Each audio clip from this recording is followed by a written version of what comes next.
berbeza. Satu iaitu mereka yang menerima menerima amal saleh daripada tangan kanan mereka, manakala yang kedua mereka yang menerima amal saleh ataupun kitab mereka, kitab amalan mereka dengan tangan kiri mereka. Yang ini yang saya nak bayangkan bagaimana surah Al-Haqqah ini benarlah tuan-puan. Surah Al-Haqqah ini benar-benar mengetuk pintu hati Saidina Umar kerana ia menyentuh tentang gambaran kaum terdahulu yang dibinasakan. Allah Ta'ala cerita akan kebinasaan hari kiamat. Allah Ta'ala cerita pula tentang keadaan esok nanti pada hari kiamat apa yang akan berlaku. Jadi tidak heran Saidina Umar bila mendengar keadaan ini dia rasa tersentuh. Dan kita tengok juga, perhatikan para sahabat, sebenarnya mereka memang sangat mudah tersentuh dengan Al-Quran terutama apabila diceritakan tentang keadaan-keadaan hari kiamat ini.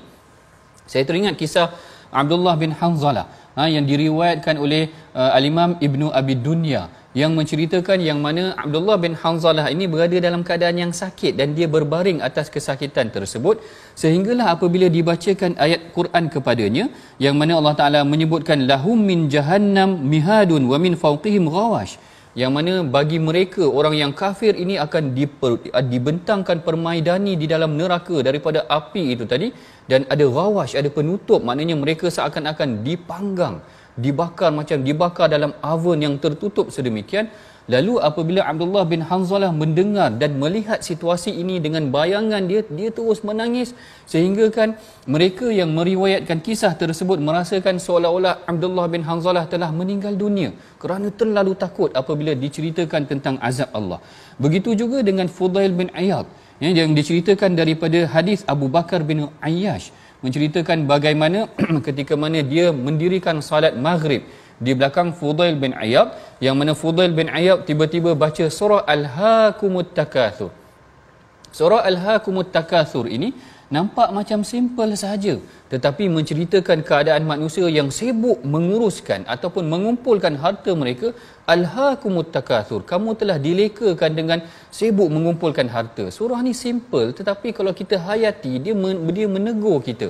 Kita sibuk kumpul harta kita, kita sibuk kumpul duit kita, sehinggalah Allah Ta'ala kata hatta zurtumul maqabir, sehingga nanti esok dah masuk kubur barulah mereka teringat akan apa yang akan mereka bertemu dengan Allah Ta'ala.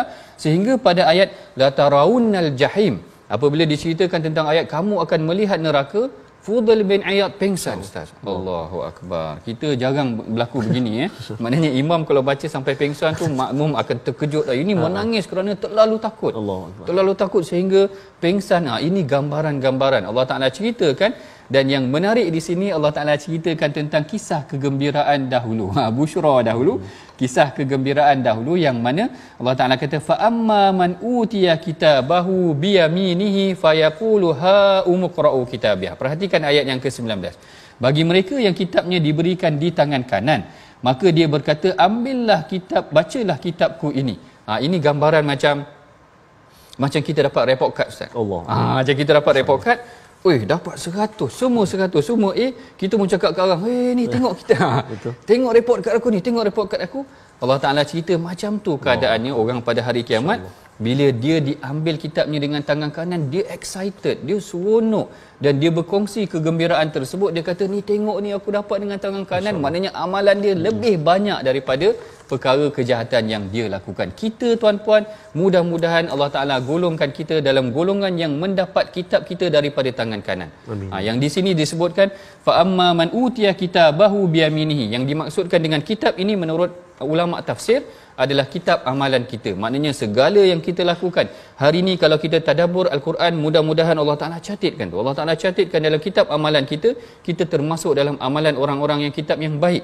Cuma jangan dicemarkan amalan tersebut dengan perkara yang tidak baik, yang mungkin akan menggugat perkara tersebut. Sehingga dia excited. Sebahagian ulama tafsir menyatakan tak salah kita berkongsi kegembiraan berdasarkan ayat ini. Sebahagian ulama tafsir kata ataupun tadabbur daripada ayat ini, tak menjadi masalah kalau kita berkongsi kegembiraan kita. Kita dapat sedikit anugerah, kita kongsikan, tapi bukanlah dengan tujuan untuk riak ataupun tujuan untuk menunjuk-nunjuk dan sebagainya. Kemudian diceritakan mereka ni seronok. Fa huwa fi 'aishatur radiyah, duduk dalam keadaan yang yang diridai, kemudian fi jannatin aliyah, dalam syurga yang tinggi, qutufuha daniyah, buah-buahan yang dekat dan sebagainya. Kulu washrabu hani'an bima aslaftum fil ayyamil khaliyah, dikatakan kepada mereka makan dan minumlah puas-puas, maknanya atas apa yang telah kamu lakukan. Ini part yang pertama, kita berharap, berdoa kepada Allah Taala, mudah-mudahan kita masuk dalam golongan yang pertama. Golongan yang kedua ni wal iyadu billah, kita minta dijauhkan tuan-puan. Allah Taala ceritakan wa amma man utiya kitabahu bishimali. Nanti ada juga dalam kalangan kita yang mengambil kitab amalan dia dengan tangan kiri. Ambil report card dengan tangan kiri. Allah, ini tanda azab tuan-puan, ini tanda azab. Kita minta Allah Taala jauhkan perkara ini sehingga mereka ni menyesal. Sehingga mereka kata walam adrima hisabiyah. Aku kata, dia kata sehingga aku tak mengetahui bagaimana perhitungan aku. Ya laitaha kanatul qadiyah. Alangkah baiknya kalau kematian itu menghilangkan semua perkara ni, tak diingatkan semula. Barulah dia teringat harta yang dia sibuk kumpul tu. Dia kata di sini ma aghna anni maliyah. Waktu ni harta aku dah tak ada gunanya. Dia kata hartaku sama sekali tidak berguna bagiku. Ini kena ingat tuan-puan. Nak memastikan harta kita berguna bukan pada hari akhirat kita simpan, kumpul saja, tetapi kita sumbangkan, gunakan untuk kebaikan atas apa bentuk kebaikan sekalipun. Inilah yang Allah Ta'ala sampaikan bagaimana sikap sebahagian manusia yang mengumpul harta mereka. Apabila datang pada hari kiamat, harta-harta ini tidak mampu untuk menyelamatkan mereka. Halaka anni sultaniyah. Kekuasaanku telah hilang. Dulu kat muka bumi aku ni memang ketua pengarah. Sebagai contoh, bukanlah saya nak cerita mana-mana, maknanya pengarah ke presiden ke pengurusi dan segalanya, segala pangkat paku yang ada ke pangkat-pangkat datuk, tan sri dan sebagainya. Ini di sisi Allah Taala nanti halaka anni sultaniyah. Ini kalau kita lah, maknanya kalau kita orang dewasa ada pangkat Allah Taala ataupun manusia berikan kepada kita, sentiasa diulang-ulang ayat ini supaya memberi peringatan kepada kita. Ma aghna anni maliyah, harta aku nanti tak bawa apa-apa pun. Halaka anni sultaniyah, segala jawatan-jawatan aku ni tak akan apa-apa pun. Sehingga kan Allah Taala kata khuzuhu faghullu. Ini yang saya pernah dengar. Ada imam Masjid Haramain sama ada Masjid Makkah, Madinah, bila dia sampai kepada ayat khuzuhu faghullu, dia menangis terus tuan-puan. Ayat ke-30 ni ceritakan tangkaplah mereka, tarik leher mereka, belenggu leher mereka. Allahu akbar. Macam mana keadaan esok kita kena belenggu tangan kita, orang tarik leher kita, masuk ke dalam neraka. Ini keadaan yang tak boleh nak dibayangkan. Ini ayat yang kena sentiasa dihayati, diulang-ulang banyak kali. Harta aku tak menyelamatkan aku, pangkat aku tak menyelamatkan aku, sehingga Allah Ta'ala kata khuduhu faghullu, campakkan dia, tarik dia, rentap dia, belenggu leher dia, summal jahima sallu, campakkan dia ke dalam neraka. Allahu akbar. Ini adalah ayat yang perlu ditadabbur, yang Allah Ta'ala menceritakan summa fi silsilatin dzar'uha sab'una dhira'an fasluku, yang mana kemudian belitlah dia dengan rantai yang panjangnya 70 hasta, dibelit lagi, dibelenggu lagi, dicampakkan ke dalam Jahannam. Ini maka tak hairanlah bila para sahabat, bila para tabi'in, bila dia baca, dia pengsan tuan-tuan, menangis terus, kerana azab yang digambarkan ini menyebabkan mereka tersentuh. Lebih-lebih lagi kita yang sentiasa bertadabbur Al-Quran, ini adalah satu peringatan yang sangat tajam buat diri kita. Sentiasa tuan-puan kita ulang ayat ini, mudah-mudahan dia akan membentuk ataupun membina jiwa kita, memperingatkan kita agar kita sentiasa mendekatkan diri kita dengan Allah.